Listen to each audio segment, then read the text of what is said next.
哒啦，大家晚安。大家晚安，大家好，我是灰机列网罗河厝边，欢迎大家来看我出柜，我出来了。出柜系没有出柜系 VTuber 吧？好，哇，好紧张哦！我第一次出柜，先来跟大家打个招呼。多谢各位上阿曼欢迎有王贝贝，还有 Pandos， 还有帕比咪、帕比波，你们晚安，以及我的猫猫最可爱的跟三次方晚安。没有要拿刀戳柜子，拿刀戳柜子是用来对付那个赖在柜子里面不走的没有付房租的房客才需要拿刀戳柜子哦。好，我是不是应该调查一下大家有没有出柜过？有人在问这种问题吗？好，等一下啊，我来问问大家好了。玉溪阿曼欢迎。身为一个出柜过来的人，可以给点建议，多出几次就好了。我真的想问问，有出柜过的人，你们出柜前会练习吗？我没有练习。真的，我真的很好奇，我来问问大家。感觉任何事情，就是真的所有事情都是熟能生巧，所以我想三次方说的应该是对的吧？多出柜过几次，应该就会越来越上手，是吗？好，我来问问大家有没有出柜过？好好奇哦。好，那个，蜀人晚安，你好，你们好，好紧张哦，耶！我第一次出柜就来跟大家说，好，我先来读一下留言，争取一点心理建设的时间。紧张到不行，而且做一堆假设性答案，但是没有练习过啊！原来如此，所以是先在脑中 re 过，对方可能会说什么，然后可以先有一点心理准备，是这样子吗？对，妈妈还在温水煮青蛙阶段，哇，感觉我不知道，的确我也没有跟我家人出柜过，但是我对我家人已经放弃温水煮青蛙了。对，我感觉我家人可能有一些部分是没有办法接受的，我就觉得算了。唐突出柜好像还不错，我学会了。对啊，毕竟我是唐突系 VTuber 嘛，就是没有啦。我觉得我做很多事情都是想到就做了，没有做太多的准备。对，但我觉得我常常这样做，好像也常常得到一些意外的收获。所以我觉得有些事情如果不会造成什么毁灭性的后果的话，可以唐突的去做，没有关系。最近一次出柜是在同性同事要直接在你面前换衣服的时候。感觉没有先讲会在意，我觉得有道理耶，这个算唐突出柜吗？就是你的同事也没有想到，他就只是准备要换衣服，然后你就突然出柜了，也是有可能啦。社畜1号晚安，站在柜子里很危险，快出来吧！不要，我知道站在里面啊。我现在门已经打好啦，这样是比较安全，是不是？站在柜子前面，看起来安全多了。好吧，谢谢关心。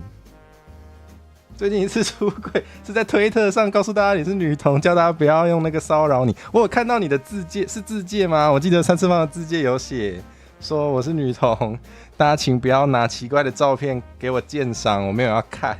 对，我记得有这一趴。谢谢社畜1号的关心，安全多了，晚安。Jumbi 晚安。公开秘密算出柜吗？问得好。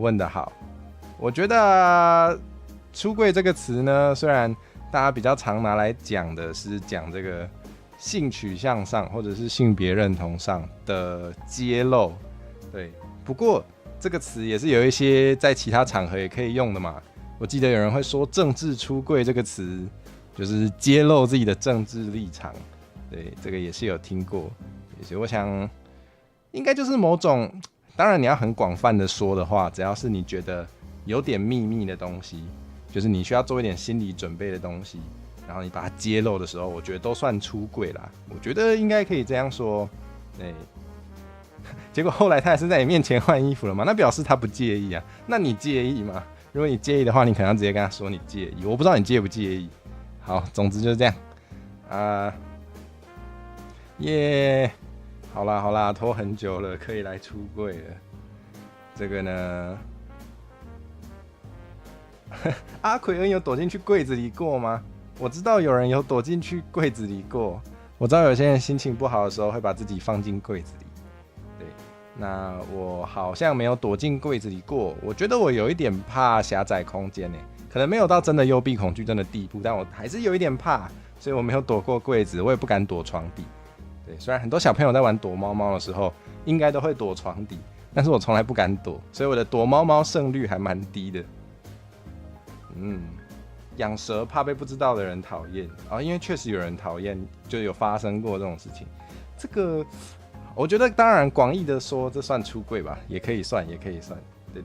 对，或是你就真的从柜子里走出来也算，好不好？床底很脏，我知道啊，小朋友就是顺便用衣服在扫床底啊，不错吧？他既然都要玩躲猫猫了，就让他对这个家的整洁做出一点贡献吧。结果发现衣服也是你在洗，亏大了。吃到猫猫的粮了吗？这样有吗？这样有吃到粮吗？好，那好啦，拖太久了。柜子像纸箱吗？解析度还不怎么样，确实。纸糊的，抓狗纸糊的柜子。好，这个呢，我想啊，你们之中有一些人可能已经有发现过一些征兆啦。但是我觉得对我来说，要跟大家公开这个，有点算是秘密，也是蛮紧张的。就多少还是会怕有一些人可能没有办法接受，或者是也许有一些异样的眼光，对。但是我觉得，与其为了避免这个异样的眼光一直不跟大家说，我还是更想要就是让大家知道这件事情。对，因为我相信你们一定。不论如何，就算我告诉你们这件事情，我想你们应该也还是会继续支持我的。对，没错。其实呢，我是异性恋，你们听到了吗？这就是我深埋已久的秘密。也许你们在看我跟火嫂的联动，就可以看出一些端倪了。对，虽然我还是为了不让所有人很快的知道这件事情，我还是很努力的跟男 V 联动。但是，对，其实我是异性恋。伊里，你不要震惊啊！所有人都可以震惊，最不该震惊的就是你吧，伊里。太会做效果了吧，伊里。晚安啊，伊里。对，伊里不要哭。喂，宝箱怪有雌雄之分吗？哦，你问了一个好问题。我们等等要来谈一点性别认同的话题。是怎样啦？斯洛姆晚安。天哪，我居然是异性恋，原罪。接下来要告诉你是万恶的 Y， 对我有 Y 染色体，对不起。对我是电击棒欧拉夫晚安，嗨。不是啊，异性恋就不用出柜哦？是怎样？大家都就是觉得随便在路上看到一个人，他就理所当然的是异性恋哦？太理所当然了吧？异性恋是不用出柜是不是？不行吗？不行吗？这个叫什么？好啦，不要这样。但是不是啊？对啊，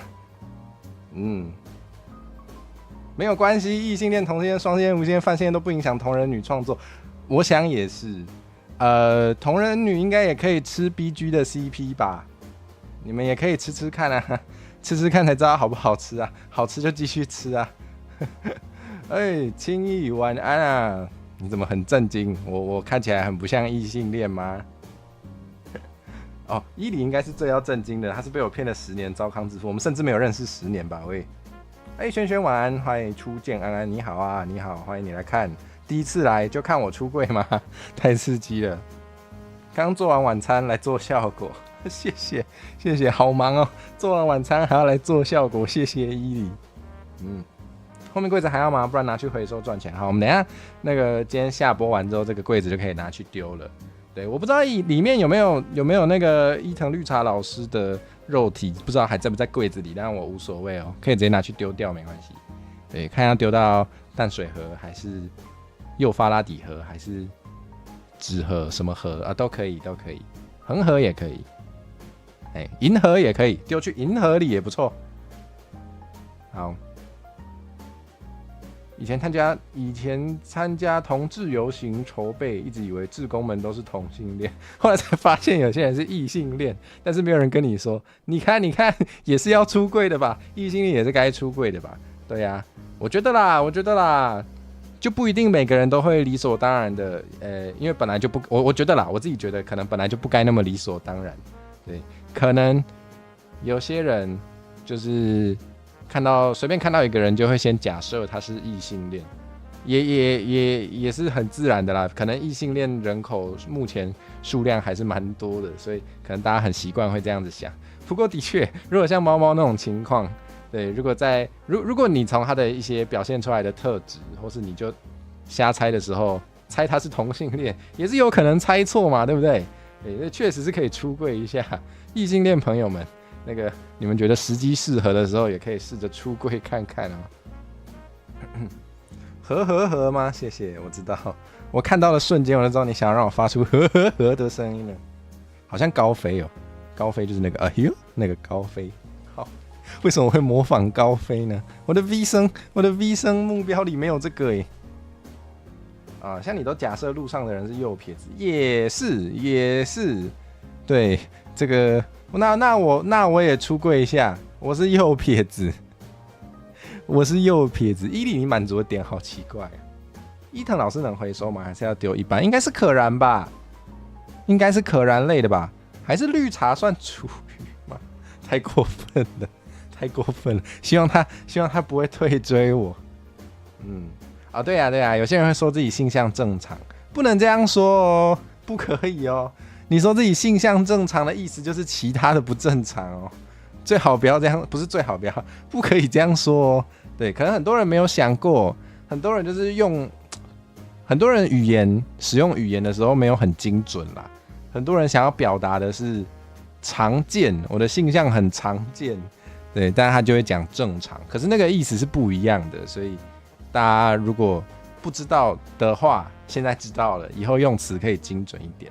这也是为什么我觉得，不管你是什么样的性取向，多去认识一些性别议题，或是认识可能跟你性别认同不同，或者是性取向不同的人的事情，多认识是好的，因为多认识真的可以避免冒犯到别人。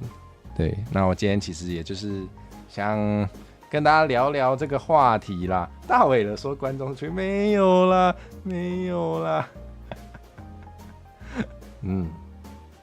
好的，对，总之是的。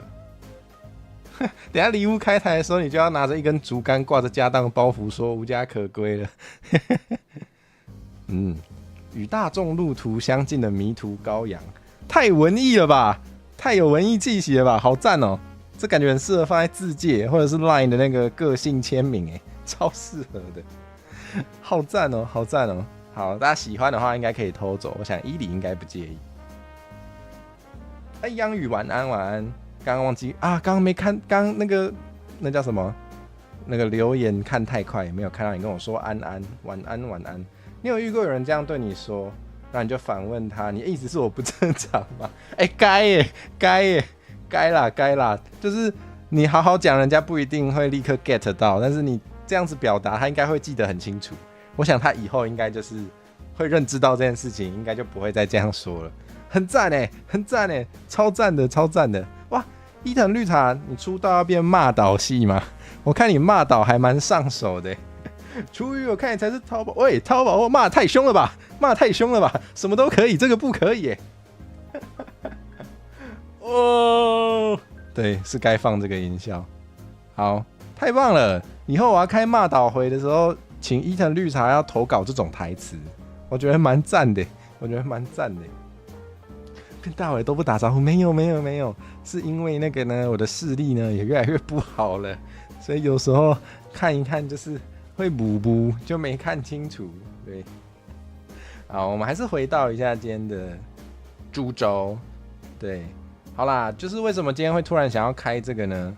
其实一部分是因为最近就是有读了观众介绍的书，对，我就是说猫猫卡爱，就是他介绍的书，那本主要是可以让大家更了解女同性恋的书，但是里面有一段有提到那个，虽然是很小的一段，但是有提到性别认同跟性取向的一些可能比较精准的用词，就是一些概念，然后让我想了一想，我就好像稍微反思一下，就觉得好像有一些事情还蛮可以跟大家分享的。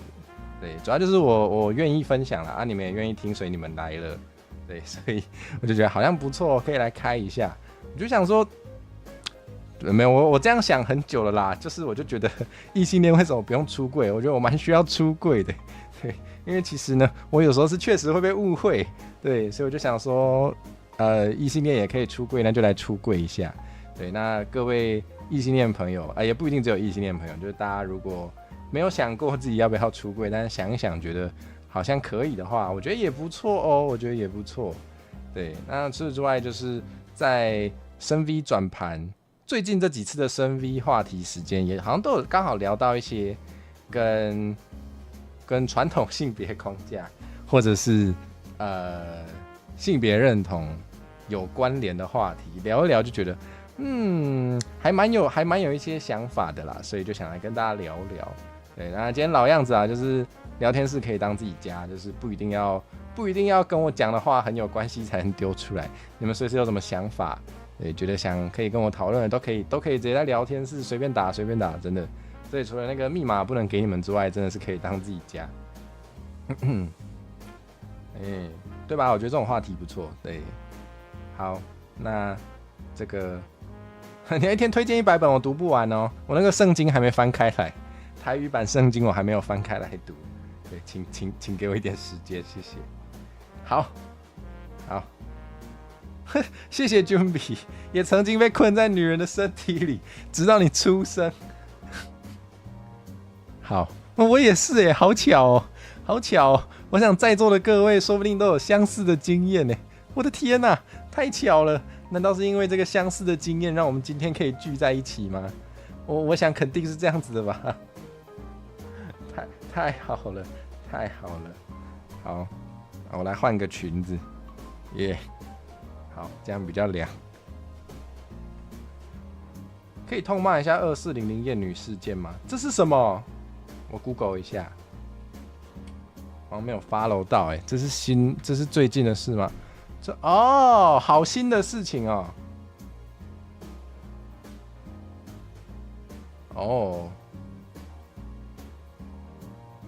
不是啊，用几块钱的粉底又不是花你的钱，这跟那个执政表现根本就无关，好不好？这个，我觉得稍微长点脑子就不应该做这种攻击，对。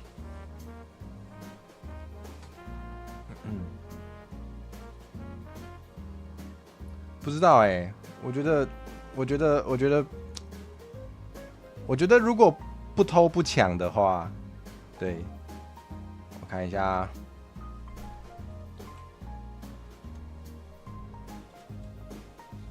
这个我没有 follow 到我看看，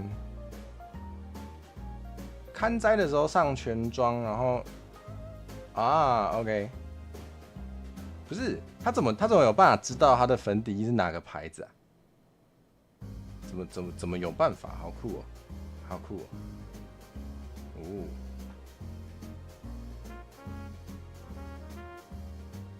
好，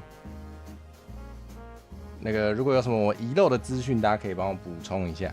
那在此之前，我先来看一下，等一下我要讲到哪？不是他到底怎么知道他那一罐多少钱的？怎么有办法知道？那个粉底液是画在脸上，应该是看不到 logo 他怎么知道是哪个牌子？好酷哦！不是好酷哦，就是怎么有办法？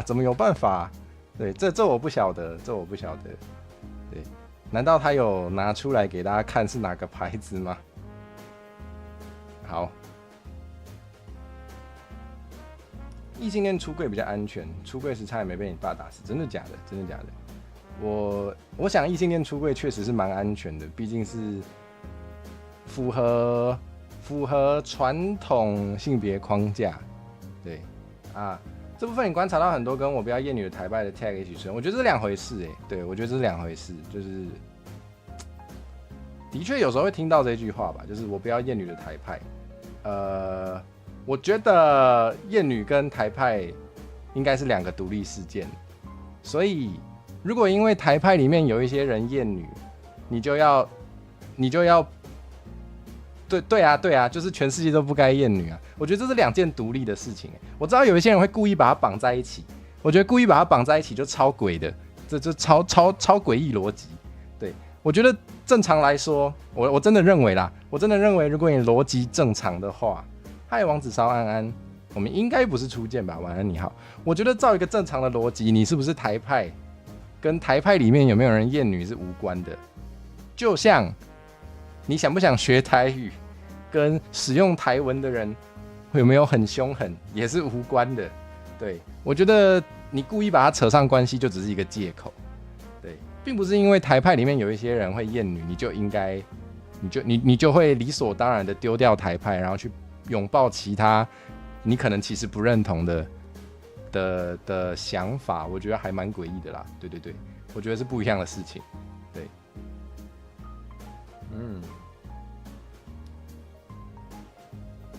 ，OK， 好，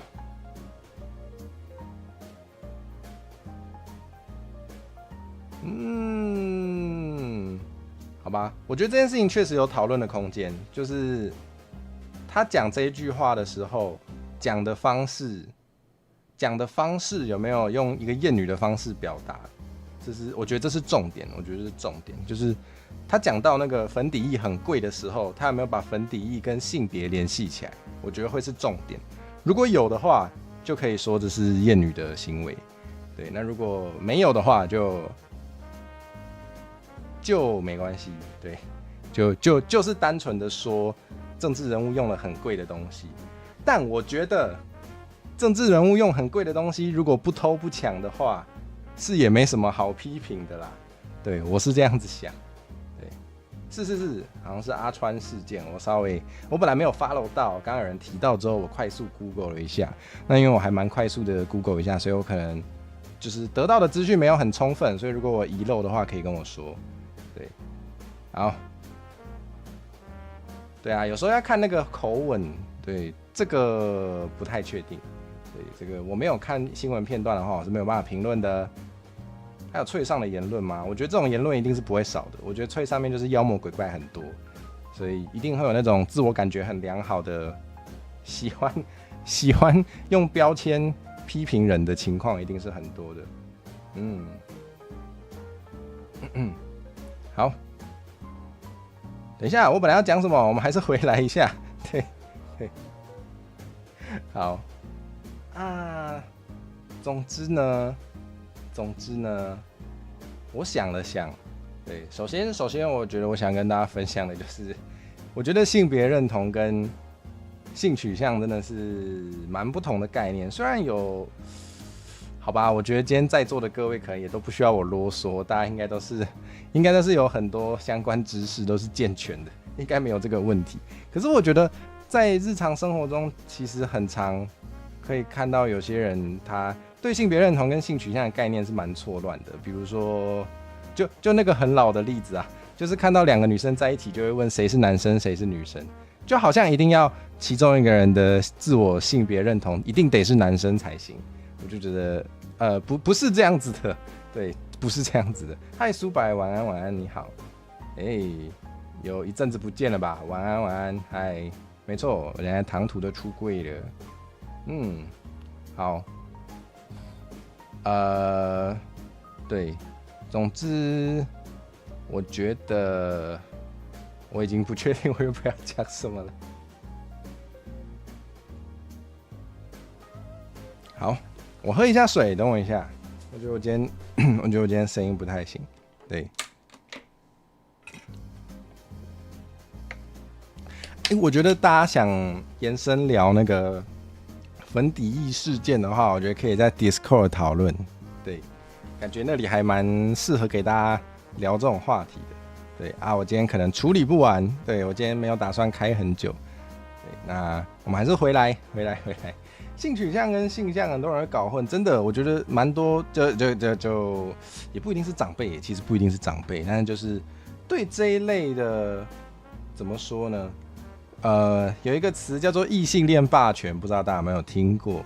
对，什么叫异性恋霸权？就是因为历史上很多时候，就是从以前到现在，好像大家都会预设，就是大家都是异性恋。可能因为它是算是多数嘛，或者是至少在传统上，就是比较被大家理所当然接受的一个性取向，对，所以就会有这个异性恋霸权的情况。没错，就跟华文霸权一样，就是大家都理所当然的认为每个人都应该会华语文，然后认同华语文。对，那我觉得除此之外还有很多啦。刚刚有人讲左撇子、右撇子，对，右撇子霸权。对，好像历史上有一段时间是没有左撇子剪刀的存在的。对，我觉得这也是一种。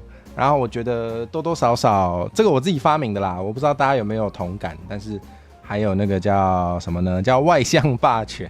我自己觉得，在我成长的过程中，听到很多人都说你要外向一点比较好啊，就想说，因为我其实是一个比较内向的人，我就想说，内向是有什么很不好吗？我觉得没有，我觉得内向跟外向就是不同的特质而已。可是好像有一些人就是会想要叫他开朗一点啊，外向一点啊，不是啊，内向也没有不开朗，好不好？对，我觉得类似这样子的情况其实还蛮多的。对，可以是生理性别男，性别认同女，喜欢男生，然后跟男生交往，这也是异性恋的一种。是没错，是没错，对，这就是性别认同跟性取向就是两个概念，对。就是大家我觉得所谓异性恋霸权最常讲的异性恋，就是一个非常大家最容易预设的情况，就是性别认同，就是大家熟悉这些词吗？顺性别，对，就是你的肉体跟你的性别认同是一致的，大家好像都理所当然的认为应该是这样子，对，可是实际上就有可能不是，对，有可能不是，对，啊，好。那没错，所以我觉得大家最常讲异性恋霸权，那个习以为常的异性恋就是顺性别的异性恋，对，好精确，好精确。对，那如果有哪个词大家不熟悉的话，可以在 Discord 讨论，或者是可以偷 Google 一下。对，好，那其实我自己好唐突的分享哦，那现在要认真来分享啦，是真的有要出柜啦，是真的有，是真的有。对，就是其实我在比较年轻的时候，对自己的性别认同也是有花一点时间真的在探索的，对，因为之前有跟大家多多少少提过啦，虽然没有讲很多，但是多少有提过，就是我自己觉得，这完全就是我自己觉得，我自己觉得我有很多特质，跟我认知的一般男生是差蛮多的，对，从比较年轻的时候，现在比较老了嘛？对啦，就是这样子啦，就是这样子。我说比较年轻的时候，就是小时候，好不好？以前比较小，现在比较大，有多大？可以看老师画的。我推特有转推哦，对，以前比较小，现在也比较大，现在还大蛮多的，可以看央宇老师画的图，好不好？好不好？3岁好像没有到3岁那么早啦，对，但是就是不是吗？不是蛮大的吗？肌肉的部分，那算肌肉吧？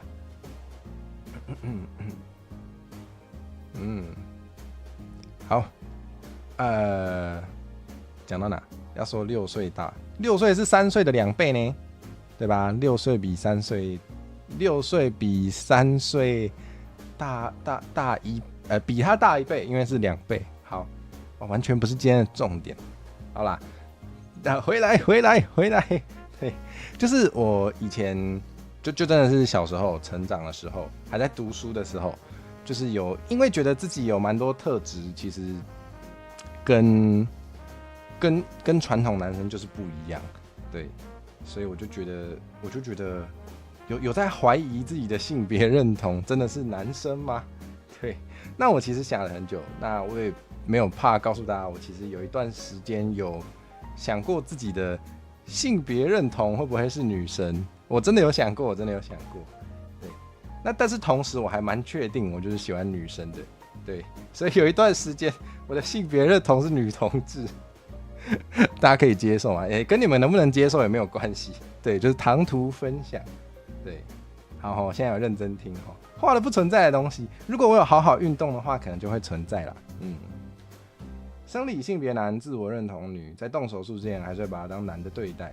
所谓的对待，不是说要无视身体界限，而是说如果他要跟着女生进厕所，你会把他挡下来啊？我觉得合理，对，在发展过程是常见的状况吗？原来如此。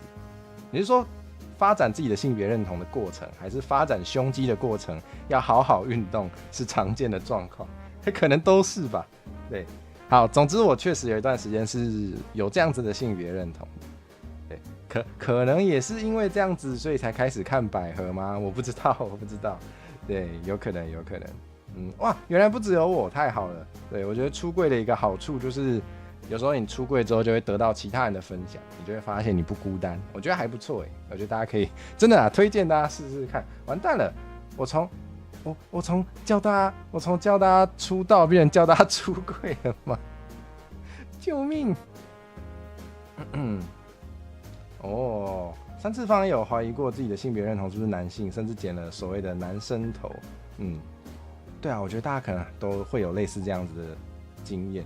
央语也有过这样的时候，后来发现那个特质应该是不分男女，就单纯是一种特质。对，这跟我现在的想法也比较接近。没错。讲什么会大言上？你是说那个如果生理性别男，然后自我认同是女生，但是没动手术，你会把它挡下来吗？我觉得，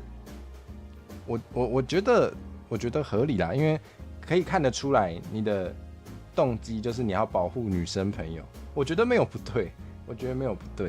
对，那还没有动手术的跨性别者要进哪一个性别的厕所，我觉得是一个可以讨论的问题。那因为我自己觉得这个问题蛮难得到一个答案的，所以我觉得有个东西还不错，叫做无性别厕所。大家有用过无性别厕所吗？对，当我第一次知道有这种东西的时候，我觉得哇，太赞了。对，就是当你不确定你到底能进哪一个厕所的时候啊，无性别厕所。对，除此之外也有一些不同的使用情境，比如说你的长辈跟你是不同性别，但是你的长辈需要在你的辅助下才有办法上厕所的时候，也可以去用无性别厕所。对啊，性别友善厕所好像是叫这个名字齁。对，我觉得有道理，支持，是个好东西。我觉得最理想的情况就还是传统的男女的厕所要有，然后性别友善厕所也要有，这样子就是大家真的是可以依照自己的需求去选适合的，感觉上还不错。希望可以再普及一点。跟跨男交往的时候在想算不算异性恋？好问题耶，我觉得这种问题可能是你自己觉得为主吧，我自己是这样想。好，结果很快就分手了嘛。好，对，那总之呢，我到后来就是我原本知道的概念比较少嘛，毕竟我们人生下来就是一个要一直学习的过程。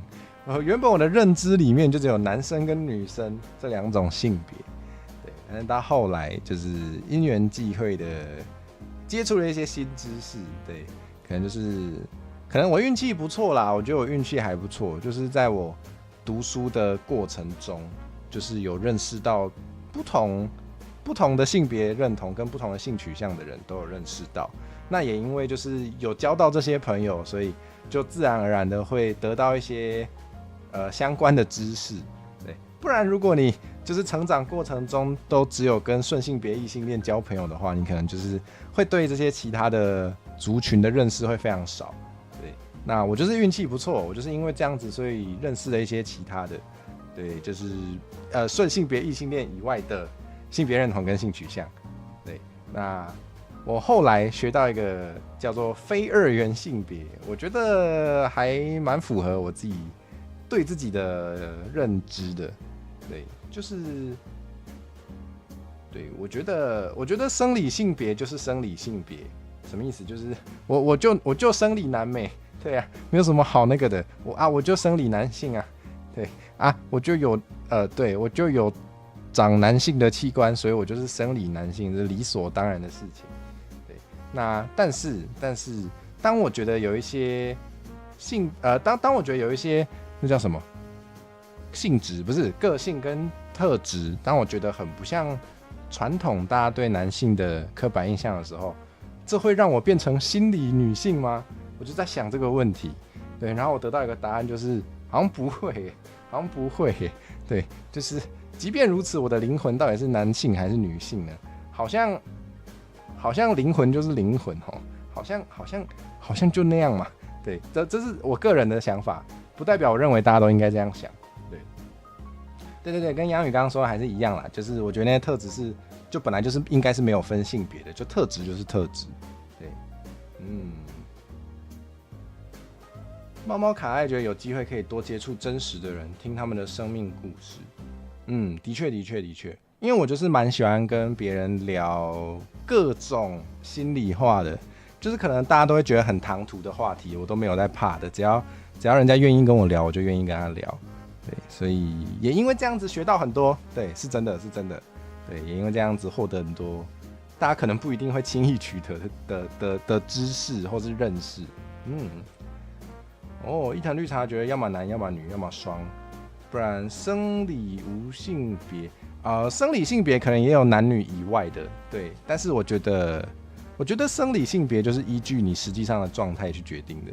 对，那如果这是个人想法，不代表我觉得所有人都应该这样想，但是我觉得免术换证是一个复杂的议题，对，但是我感觉在你当然你可以觉得你自己的性别认同跟你的生理性别不符，但是我有时候会想一个问题，就是你在你的身份证上面注记的性别，不就该是生理性别吗？对，如果大家熟悉英文的话，英文的性别其实有2个词，一个叫 gender， 一个叫 sex。对，那就我的认知里 ，gender 是指社会性别，对，就是你的比较像你的性别认同。然后 sex 就是你的生理性别，是基于那个医学生物学去判断的。那我没记错的话，在欧美的身份证上，那个性别那栏写的是 sex， 是生理性别，是生理性别。对，所以我觉得在没有动手术之前，去把它改成不同的性别是一件有点奇怪的事。我不知道有没有什么我没考虑到的因素，但是我是这样子觉得。对。如果有人有知道一些我该知道但是我遗漏的事情，可以跟我说，但是我是这样想的。我想唐突敲门拉大家出来，的确我每次都在做这种事情，好开心。好，那总之呢，老实说，我对自己的性别认同，就是要认真说的话，我觉得我应该是非二元的。对，我没有特别觉得自己的灵魂属于哪个性别，对，我觉得这太难定义了，或是我自己对自己的感觉就是好像没有特别感觉到我的灵魂就该是男性这件事情，完全没有这种想法。对，就如果我一觉醒来，我的肉体突然变成女性，我应该也是会过得蛮开心的，完全不妨碍我在父权社会下会遇到的那个铁拳，那是另一回事。但是排除这件事情的话，如果我的肉体突然变成女性，我觉得完全不妨碍我的人生。对，所以我感觉我的灵魂好像没有特别属于哪个性别，就是都行。对，然后Judith Butler 很帅，好，谢谢，这个好有用的补充，可能会让我更想看那本书。对。但我蛮确定，就是性取向上，我蛮确定我喜欢女生的。对，我也没有特别去找男生交往过啦，但是我想想就觉得了，对，我想一下就觉得，好像不可能好像不可能。对，虽然前几天跟墨菲聊深 V 话题时间的时候，就是他有提到，他有提到他觉得没有绝对的异性恋，就是大家可能都是在光谱上的某个位置。对，如果真的对的人出现的话，也许你也会喜欢，就是跟你同生理性别的人。我觉得也是有可能啦，但我现在没有遇到过，然后我有点难想象我怎么遇到。但当然我也没办法很 T 说就是绝对不可能，对，但是我自己觉得我应该还是好像是喜欢女生的，对，我是这样想。理想是把阳刚阴柔气质跟社会性别完全脱钩，但是还是太难了。我觉得的确，因为很多既有的刻板印象是很难翻转的啦，对，所以我也不确定实际上到底要怎么做才能让这件事情脱钩，对，还蛮困难的。如果是长得很中性的男性呢？我想一下哦，好，认真回答，我觉得就真的是纯分享啊，就是我觉得感觉比较中性的女性，对我来说比较中性的男性更有吸引力。对，我觉得没办法，但是我就是这样感觉。对，就是对我其实我对比较阳刚的女性形象也是觉得是我会感觉到欣赏的。对，就随便举例，我觉得这个不一定要是真实人类，就也可以有被吸引的感觉吧。对，因为毕竟那个艺术作品就是创作，就本来就是人类对于真实经验产生的投射或是延伸。对，那像是那种如果大家玩很多游戏的话，可能偶尔多少可以看到那种就是什么很强壮的女性，对，就是可能会是一个什么会战斗的角色之类的，随便讲。对，我觉得这种角色对我来说也还是比较有吸引力，比起看起来阴柔的男性。对，我觉得这完全就是个人因素。对，那总之基于以上这些想法，就我认为我还是就是会被女生吸引。对，以前念男校的时候喜欢过清秀的男生同学，那个时候就觉得性倾向是光谱了。我觉得也有可能，就可能就是我没有遇到而已。对，我不晓得。对，毕竟我觉得这种就是人生经验的探索本来就是永无止境的，所以就是可能永远不会得到一个最终答案。对，所以我今天能分享的就是从我出生到现在为止的想法。对，好央宇懂，对男娘兴趣也不大，主要还是单纯喜欢女性比较多啊。这我的确对，但是我对那个就刚刚讲过的，对，但是中性的女性反而就是对我来说还蛮有吸引力的，我也不知道为何。有些人会疑虑跨性别在复制性别刻板印象，有人会说如果不会质疑长发阴柔顺女，就不应该这样要求跨女。我觉得这个点蛮有意思的。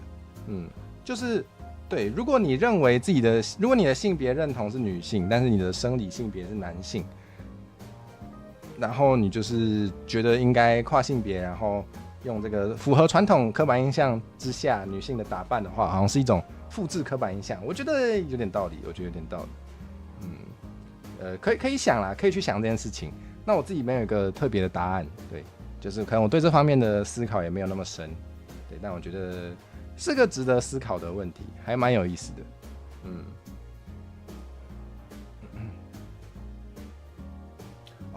我觉得我的想法跟伊藤绿茶蛮接近的，就是你生理上是男生，然后你穿裙子高跟鞋，对，我觉得 OK，然后你说你是生理女性，就如果你没有对其他人构成伤害的话，我也是觉得完全没有道理阻止你。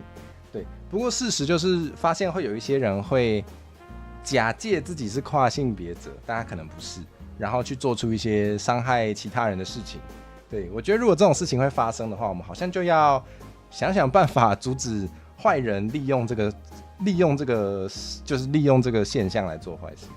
对，这也是我觉得蛮值得思考的一个点。的确。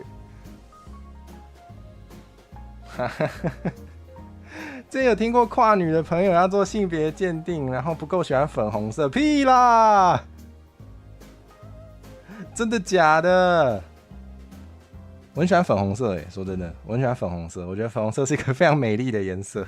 我自己是真的很喜欢粉红色，虽然我不太会用在我自己身上，对，但我觉得粉红色是一个赏心悦目的好颜色。这也没有让我觉得我是女性啊，我觉得蛮好笑的，真的蛮好笑的，这真的很好笑不是，也没有每个女生都喜欢粉红色吧？搞屁啊！没有每个女生都喜欢粉红色吧？怎么可能？我有认识女生喜欢蓝色，她是不是合格的女生？我等一下马上跟她讲。哦，这个有好笑到，轩轩也喜欢粉红色，不是？你喜不喜欢粉红色跟你是哪个性别，我是觉得没什么关系啦，应该吧？好，我原本要讲什么嘞？好像其实也就是跟大家分享我自己的人生经验啦。你喜欢所有颜色，加起来是黑色哦。好，对，那跨性别也是一个很有异质性的族群。对啊，就是一样是跨性别者，也是有很多不同的表现自己的方式，或是本来就是同一个族群的人，想法也各不相同。对，就本来就是，我觉得所有人类本来就都是很多元的，所以就不能一概而论，当然一定不能贴标签说跨性别者一定是怎样，就不一定，你本来就不能贴标签说同性恋一定是怎样，也不行，你也不能贴标签说异性恋一定是怎样，也没有一定，对，没错，不过喜欢粉红色直接被开除女籍，我觉得超好笑。对，阿双安安欢迎，在鉴定中心做这种超级刻板印象的事很幽默，但我觉得可以想象还蛮常见的，感觉应该少不了。对，就是那个来负责鉴定的人，或者是负责帮助你的人，他不一定对这些东西真的有很多想法，或是很多了解。所以也许还有很多需要改进的空间啦。就像很久之前，刚刚有人说到那个教台语的也不一定是台派，对呀，就是会讲台语的人，或是会唱台语歌的人，也不一定对台语的语言上的认知就一定是完全正确的，对，本来就不一定。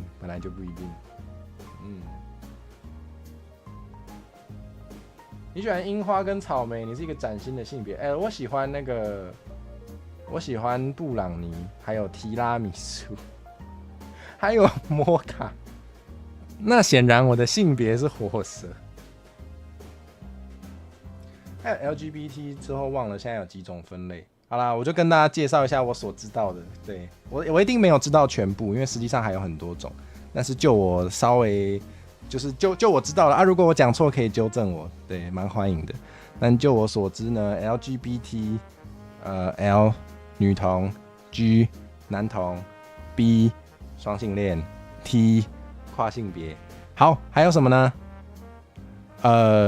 非二元，对，虽然我不确定我认知的对不对，但总之非二元性别应该就是主张不一定要属于男性或女性。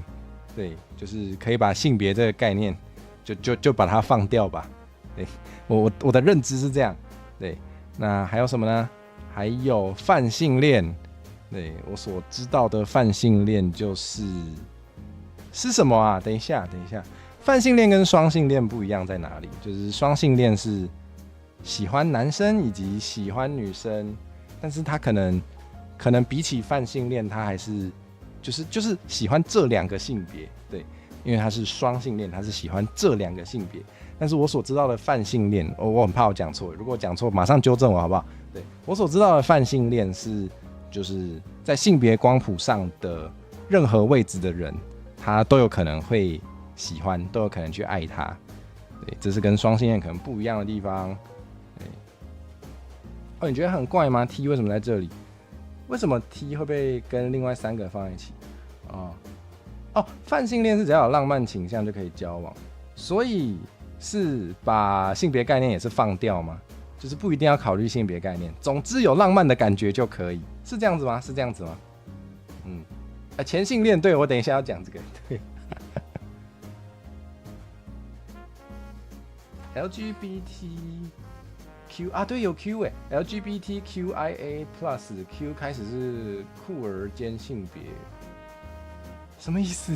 这个我吸收没那么快了，这个我跟不上了。推荐，让大家多读点书，我有时间一定跟着读，好不好？有可能哎，我觉得伊藤绿茶说就是为什么前3个是性取向，但是第4个比较可能像性别认同，但是被放在一起，有没有可能因为都是弱势族群，所以集结起来？我觉得有道理耶，就因为都是被异性恋霸权排挤的人群，所以集结在一起行动，我觉得至少我还蛮可以想象的。对，那我觉得还蛮有说服力的啦。对，之所以把性别跟性倾向放在一起谈为性少数族群，是因为身份认同跟平权运动是互相扶持发展的。原来如此，原来如此，原来如此，原来如此。我觉得很合理，我觉得很合理。好，那对啊，我觉得就可能都是被异性恋霸权痛殴的族群，所以会一起做一些倡议，或是一起互相扶持。我觉得还蛮就意料内。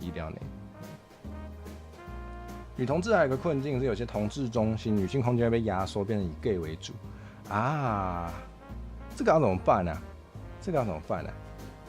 我不太确定同志，因为我没去过同志中心，所以我不太确定在那边会做一些什么样的活动，我也不确定那边会提供什么样的帮助。这个可能可以跟我介绍一下。好，还有什么嘞？我还知道什么？看火舌台可以增加性别知识专栏了。我觉得我知道的也没有很多，但是我的观众可以跟我分享很多，我就会学到东西，我觉得还不错。因为我没有什么权威性，我知道的也没有到非常多，所以我只能担任一个分享自己的经验，然后欢迎大家来讨论的一个角色。对，我还知道什么？我还知道无性恋。对，好怕讲错。对，就是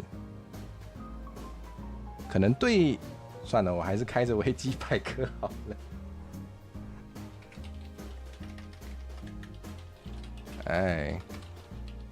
我觉得啦，人不知道的时候就要说不知道，与其乱讲，还是好好看一下。OK， 所以可能是比较不会感受到性吸引力吗？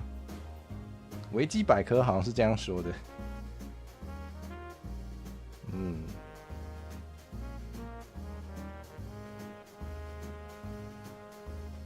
女同有时候也会被男同进行性别歧视，会耶。我觉得不是啊，男同跟厌女是相容的，有可能有厌女的男同性恋，我觉得还蛮可以想象的，如果男性霸权会迫害女性，那合理就是男同也有可能会迫害女同，我觉得合理。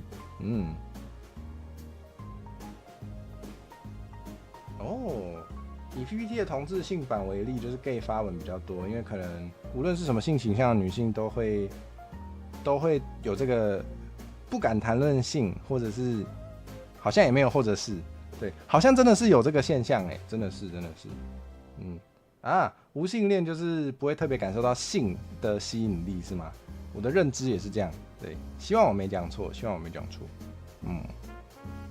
我还知道什么？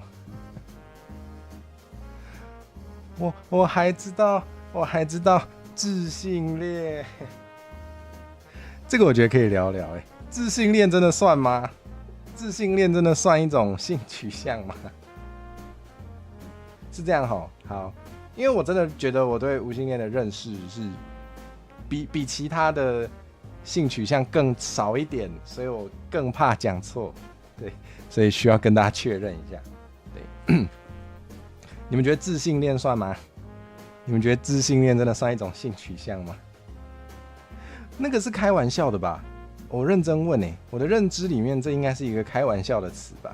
我觉得无论你是什么性取向，你都可能会被聪明的人吸引。猫猫问了一个好问题，有人会喜欢笨蛋吗？我觉得有我觉得有我们先延续一下无性恋话题，予以补充。无性恋之外，也有发展出无浪漫社群，就是无性恋倡议里说的人的吸引力可以分成性、美感、浪漫好像我们确实是可以去拆解看看。对，就是我们会感受到被一个人吸引，可能也是蛮不那么单一面向的嘛。的确，大家好像可以去想想看。对，这样说好像蛮受用的。确实，我自己也可以多想想看，是被哪一个方面吸引？对，这件事情好像蛮有趣的。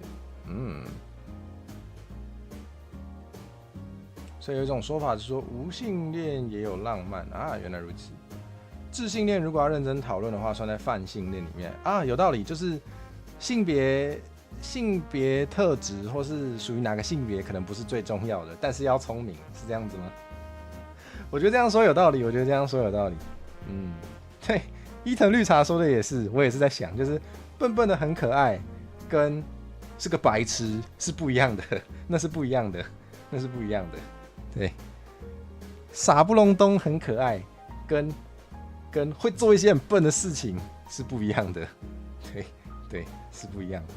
有些人的取向真的是喜欢古早男性向的小白花女主，就对呀，就是因为我有认识顺性别的异性恋男性，好精确，会喜欢这种女生，所以我可以大声的说，我觉得喜欢笨笨的人，好拗口，我觉得笨性恋是存在的，因为我有认识的人让我觉得他是笨性恋，这样可以吗？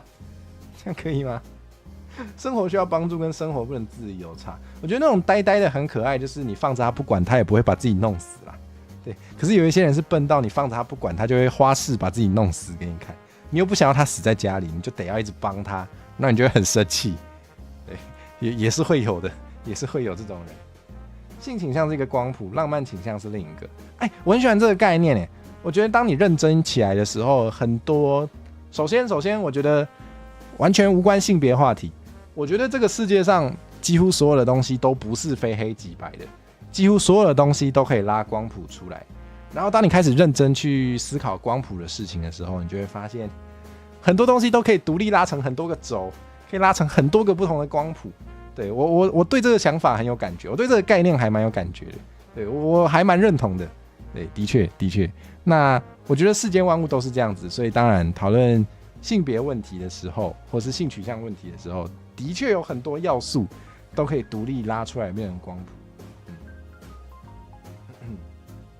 一开始接触的时候会觉得为什么要搞那么多名词出来很复杂，个人会觉得是原本太简单二元化了，让大家很不舒服。对啊，因为大家都很习惯二元化的世界，对我们的大脑来说，直接贴标签，把所有东西打成不是 A 就是 B， 是很快速可以分类的，可是就会很不精确。对，那我觉得名词发展出很多不同的名词，虽然学起来有点累，但是它可以帮助你很精确的表达一些概念。比如说我刚刚一直狂讲的那个叫什么顺性别异性恋男性，对，听起来很复杂，可是很精确，好不好？超精确的。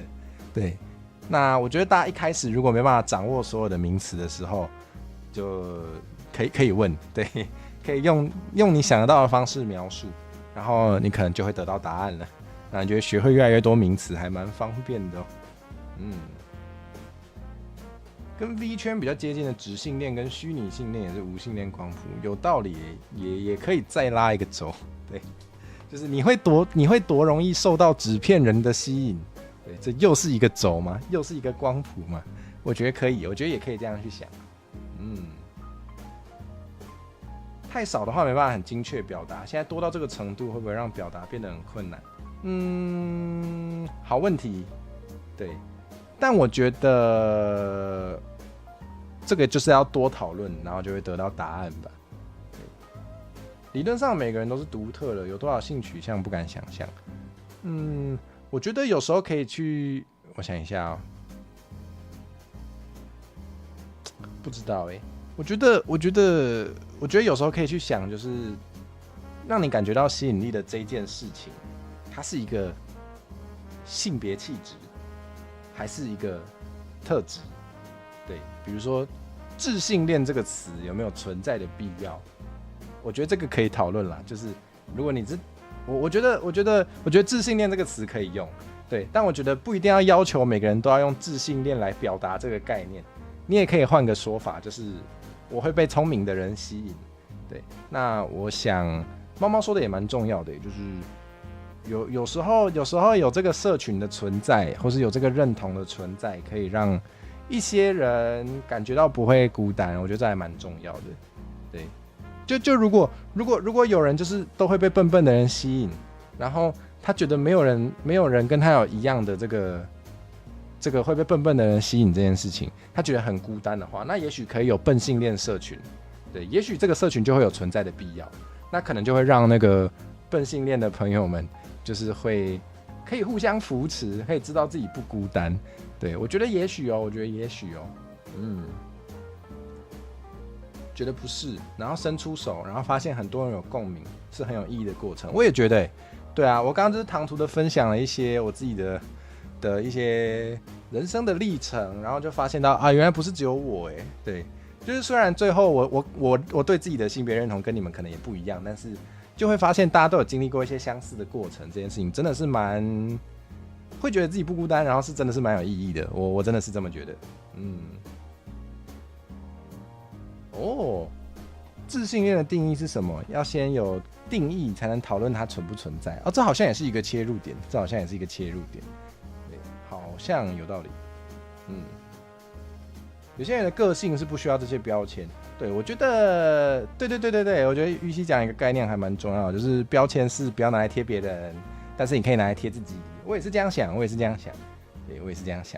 不过如果有人已经在自己身上贴了某个标签的话，我是不介意直接把它读出来。对，比如说，如果有人在聊天室直接说我是女同，我就会说好，我知道了，你是女同。对，但是如果我随便一个人，他好像跟女生在交往，我也不会直接往他身上贴标签说你是女同。我觉得不一定。对，我觉得这个点蛮重要的，可以拿来贴自己，最好不要拿来贴别人。我觉得这讲得很好，这个我要把它顶起来好了。我觉得这个值得大家今天就是可以 take away， 可以带这件事情。好像有道理耶。所以除了自性恋之外，可能前性恋也需要有严谨的定义吗？对，就是要多有钱，会受到多有钱的人吸引，可以算是前性恋，好像有道理耶。好，那如果真的有觉得自己是前性恋，然后很需要知道其他人可能有跟你一样的经验，你想要有这个社群的话，你可以自己出来定义一下哦。对，也许可以。对，不要乱贴，也不要乱帮别人出柜，帮别人出柜超失礼耶。那基本上就是不是啊？任何各种秘密，别人的个人隐私，就不是一个应该直接帮人家讲的事情。所以绝对不要帮别人出柜哦。对，的确，有时候会有贴自己的必要没有任何标签的时候，会觉得自己很孤单，会觉得自己很奇怪啊。的确，我自己也会往自己身上贴台语附赠者的标签啦。我觉得往自己身上贴标签，有时候会帮助自己确认自己是什么样的人，然后你会找到跟你贴一样标签的人，你们可以会有个认同感。我觉得会有个认同感，我觉得的确是适当使用的话，是对自己蛮有帮助的。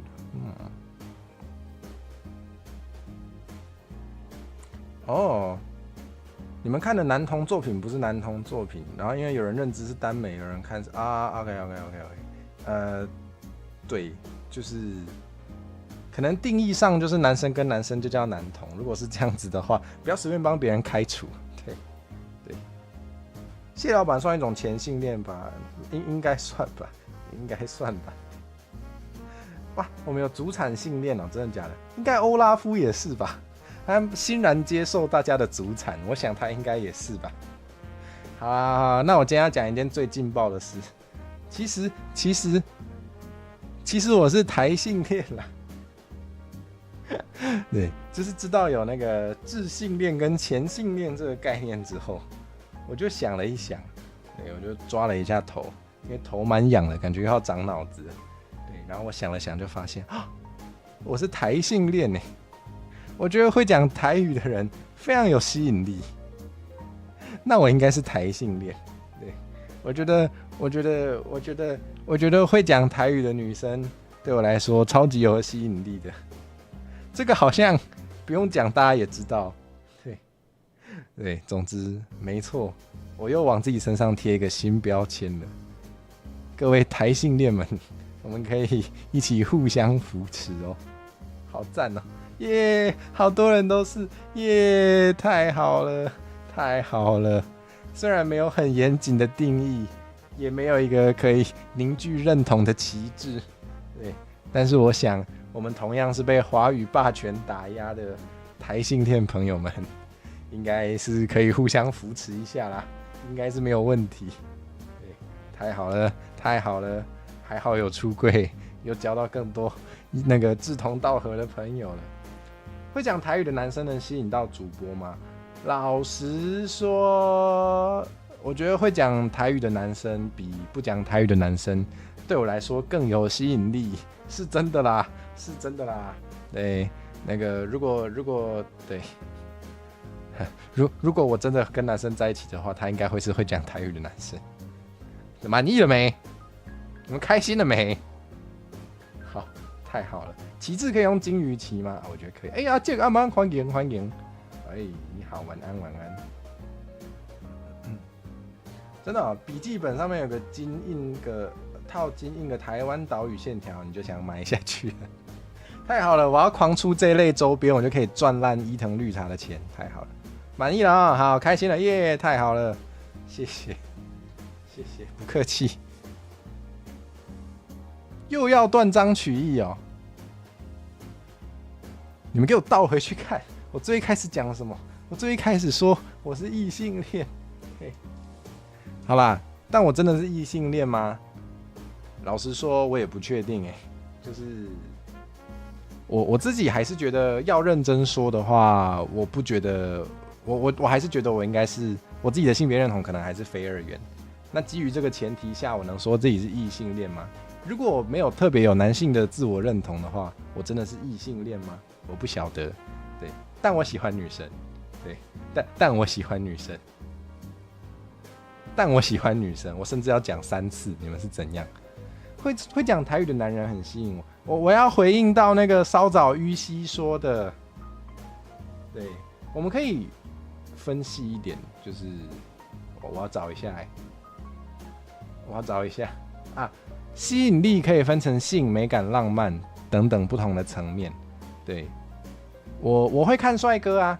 我确实会欣赏那个美丽或英俊的男性啊，我会啊，不代表我想要跟他发展一段浪漫的关系，对，这是不一样的事情，也不代表我想要跟他做一些黑的事情，这也是不同的事情，对，我觉得这些都是可以分开讨论的啦，对，但是的确，就是会讲台语的男生跟会讲台语的女生，对我来说都特别香，好不好？对，我想用一个很概括的语言，叫做香，这个非常不精准的用词，但是我觉得的确就是会让我更想认识、更想接触，然后更愿意去欣赏，这是真的啦，这是真的。对，好，所以是的，我是台性恋。不要恶意剪辑，不要恶意剪辑，你们是怎样啊？对，不是喜欢就一定要干嘛？的确，非浪漫性的喜欢。对，的确。那这样的话，我还蛮喜欢伊里的。很满意了没？这样可以了吧？够你们剪了吧？你们倒是剪啊！不要只会叫我剪，你们要恶意剪辑，你们就要自己动手，好不好？好。他们不能拿到剪辑软体，太危险了。好，好，太好了，谢谢。你们自己想办法。对，没有啦，要尊重一下伊里啦。如果他不喜欢，就不要这样剪啊。我无所谓，我就是真的很 free， 好不好？我真的很 free。你也很喜欢畜生，你养过一只小马尔济斯，好，太好了。自己的粮自己产。好，伊里说了，意思就是你们要种田，他不反对吧？我也不反对啦。就我能蹭到我就 OK。记得标注我，谢谢，太好了。好，所以我也不知道我今天要表达什么。我觉得不一定要非得要真的要表达什么啦，就是跟大家分享一下，然后跟大家聊一下，就是我觉得蛮有趣的。虽然这样说啦，但是为了跟大家解释起来比较方便，我还是会自称异性恋啦。对。虽然我没有特别觉得自己一定是男生，但是我觉得自称异性恋真的比较方便，然后我也不介意，对，我真的不介意。对啊，好赞哦！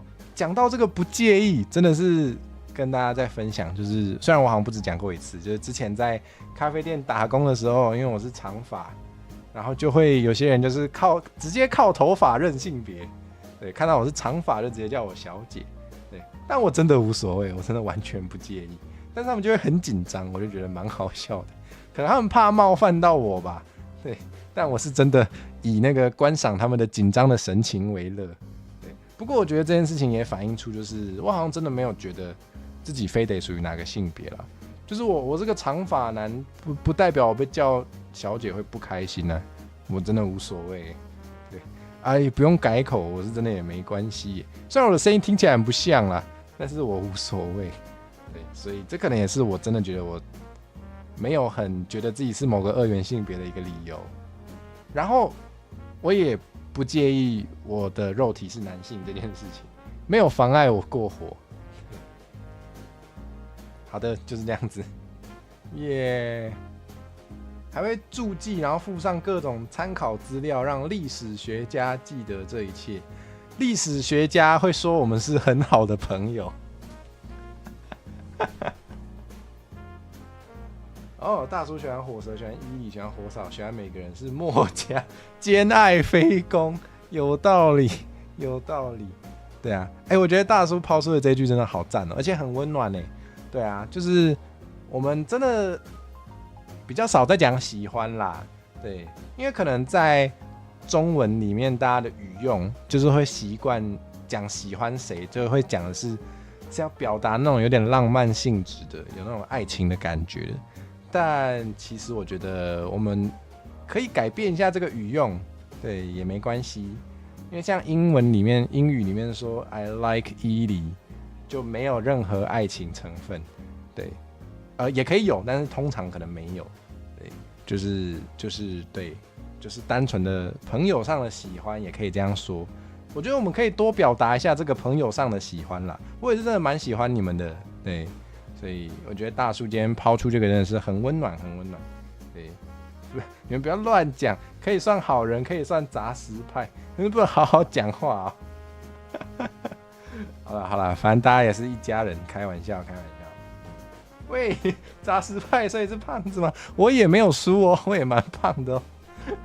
好，有机会会想送大叔礼物。对啊，我就觉得，虽然有时候大家如果有看短影片吼，某一些族群很喜欢说家人们，感觉有点那个距离感有点不 OK， 但是我是真的有把大家当成家人在看待。对，就如果你们觉得被冒犯，那就被冒犯，我无所，不是啦，对，我也来不及改了，对，但是就是我觉得还不错啊，对，就真的蛮喜欢跟大家相处的感觉，对，也蛮希望你们有机会可以约出去玩的，我想看，是的，好，耶，太温暖了，耶，三次方也喜欢大家，我也喜欢大家，太好了。友情的阶层没有输，对啊，我觉得友情也是很重要的，对，好，今天也是啰里吧嗦讲了很多好，反正我出柜完了，太好了，那大家如果很闲的话，也可以出柜看看哦。一火组合括号友情上没有输，好，我接受，我们是很好的朋友，这不是历史学家说的，是我说的，太好了。好啦，那我今天开这个直播呢，还有一个目的是我想要降落去里屋那边。他讲罗店感觉罗店这真的是蛮酷的。虽然我等一下可能要去买个饭，不一定会准时继续看，但是大家，我觉得大家可以来看看这个非常有趣的。上次有聊到一点点，但我还是没有很懂的工艺。对，我们一起去降落过去里屋那边吧。学会了台语 Lapping， 对，没错，上次那个旗舰共赏的时候有看到一点，对，好，那我们go吧，然后我还要宣传什么？明天有那5颗零，明天会跟木九聊聊天，对，没错，就是我不知道到底要加姐姐还是妹妹，但反正就是明天晚上9点会跟木九聊聊天，好，那我们就